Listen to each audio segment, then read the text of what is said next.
Hello दोस्तों, हारना बुरी नहीं, अच्छी बात है। आप लोग कहोगे कि ये क्या बात कर रहे हो, हारना तो बुरी बात है ना। तो चलिए मैं आप लोगों को भगवान श्री कृष्ण के रणछोड़ बनने की कहानी सुनाता हूं, तब आप लोगों को समझ में आएगा कि हारना अच्छी बात क्यों होती है। तो चलिए शुरू करते हैं। तो दोस्तों, भगवान श्री कृष्ण का जन्म कंस का वध कर समस्त पृथ्वी लोक को उसके अत्याचारों से मुक्त कराने के लिए हुआ था। किशोरावस्था में ही भगवान श्री कृष्ण गोकुल से मथुरा आ गए तथा दुष्ट कंस का वध किया। कंस की मृत्यु से दुखी उसके श्वसुर जरासंध ने एक विशाल सेना लेकर मथुरा पर आक्रमण कर दिया। इस आक्रमण में उसके साथ शिशुपाल और कालयवन जैसे शक्तिशाली राजा भी शामिल थे। जल्दी ही सेना मथुरा जा पहुंची और मथुरा की राजसभा में कृष्ण तथा बलराम को सेना को सौंपने का संदेश भेजा गया। इस युद्ध को टालने तथा मथुरा के निर्दोष नागरिकों को बचाने के लिए कृष्ण ने रातों रात वहां से सैकड़ों किलोमीटर दूर समुद्र में एक नई नगरी द्वारिका का निर्माण करवाया। अपनी माया से उन्होंने समस्त नागरिकों, उनके पशुओं तथा संपत्ति को नींद में ही नई नगरी में पहुंचा दिया। अगले दिन सूर्योदय के समय कृष्ण तथा बलराम जरासंध की सेना के सामने जा पहुंचे और उसे लड़ने के लिए चुनौती दी। जैसे ही जरासंध और दूसरे राजाओं ने कृष्ण को मारने के लिए शस्त्र उठाए, दोनों भाई भागने लगे। उन भाइयों के पीछे जरासंध तथा कालयवन जैसे राजा भी भागने लगे। कुछ ही देर में दोनों भाई बहुत आगे निकल गए और उनके पीछे केवल मात्र कालयवन रह गया। उसे देवताओं ने वरदान दिया था कि उसकी हत्या किसी अस्त्र या शस्त्र से नहीं होगी। ऐसे में वह निर्भीक था और लगातार कृष्ण का पीछा करते करते एक गुफा में जा पहुंचा। गुफा में राजा मुचुकुंद सो रहे थे, जिन्हें इंद्रदेव ने वरदान दिया था कि जो भी उन्हें नींद से उठाएगा वह उनके देखते ही जलकर भस्म हो जाएगा। वहां पहुंचकर कृष्ण ने सोए हुए मुचुकुंद पर अपना पीतांबर डाल दिया और स्वयं छिप गए। वहीं भगवान श्री कृष्ण का पीछा करते करते कालयवन भी वहां जा पहुंचा और सोए हुए राजा मुचुकुंद पर पीतांबर देख उन्हें ही कृष्ण समझ बैठा। उसने मुचुकुंद को उठाने के लिए लात मारी, जिसके कारण उनकी निद्रा खुल गई और उनके देखते ही कालयवन वहीं पर जलकर भस्म हो गया। तत्पश्चात कृष्ण ने राजा मुचुकुंद को अपने चतुर्भुज स्वरूप में दर्शन दिए और उन्हें मोक्ष पाने का वरदान दिया। वहीं दूसरी ओर जरासंध और बाकी राजा पूरी तरह से खाली मथुरा देखकर वापस लौट गए।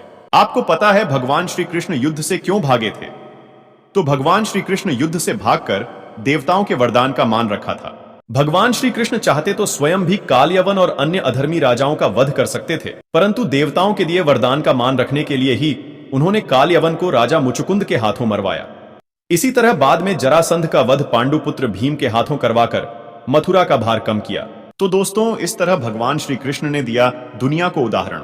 इस कहानी के बाद भगवान श्री कृष्ण के नाम के साथ हमेशा के लिए रणछोड़ जोड़ दिया। भगवान श्री कृष्ण की इस कहानी से सीख मिलती है कि अनावश्यक ताकत का प्रदर्शन नहीं कर बुद्धिबल से काम लेना चाहिए। इस तरह हम अपनी शक्ति को खर्च होने से रोक सकते हैं और बड़े से बड़े संकट का भी सामना कर सकते हैं। लक्ष्य पूरा होगा या नहीं, ये सोचे बिना हमें सिर्फ बेहतर से बेहतर कोशिश करनी चाहिए। किसी भी काम की शुरुआत में ये नहीं सोचना चाहिए कि सफलता मिलेगी या नहीं, लक्ष्य पूरा होगा या नहीं, क्योंकि कर्मों की सफलता या असफलता इंसान के हाथ में नहीं है। महाभारत में श्री कृष्ण ने अर्जुन को यही उपदेश दिया था कि तुम सिर्फ कर्म करो, फल की इच्छा मत करो।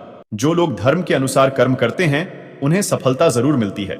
ये बात महाभारत के एक प्रसंग से समझ सकते हैं। दुर्योधन सभी पांडवों को मार देना चाहता था, इसीलिए उसने लाक्षागृह में पांडवों को मारने की योजना बनाई। लाक्षागृह के षड्यंत्र से किसी तरह सभी पांडव बच गए और वेश बदलकर वन में रहने लगे। उस समय राजा द्रुपद ने राजकुमारी द्रौपदी का स्वयंवर आयोजित किया था। इस आयोजन में पांडव भी ब्राह्मणों के वेश में पहुंच गए। स्वयंवर में श्री कृष्ण भी मौजूद थे और वे ब्राह्मण रूप में सभी पांडवों को पहचान गए।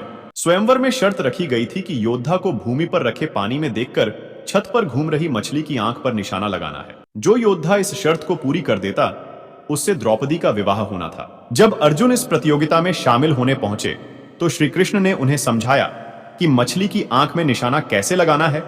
श्री कृष्ण ने अर्जुन को पूरी विधि समझा दी। श्री कृष्ण की बातें सुनकर अर्जुन ने कहा कि अगर सब कुछ मुझे ही करना है तो आपकी क्या जरूरत है। श्री कृष्ण बोले कि तुम सिर्फ वह करो जो तुम्हारे वश में है और मैं वह करूंगा जो तुम्हारे वश में नहीं है, यानी मैं हिलते हुए पानी को स्थिर करूंगा ताकि तुम्हें निशाना लगाने में परेशानी ना हो। तुम सिर्फ बेहतर से बेहतर करने की कोशिश करो। श्री कृष्ण की बात मानकर अर्जुन ने बेहतर कोशिश की और उसने मछली की आंख में निशाना लगा दिया।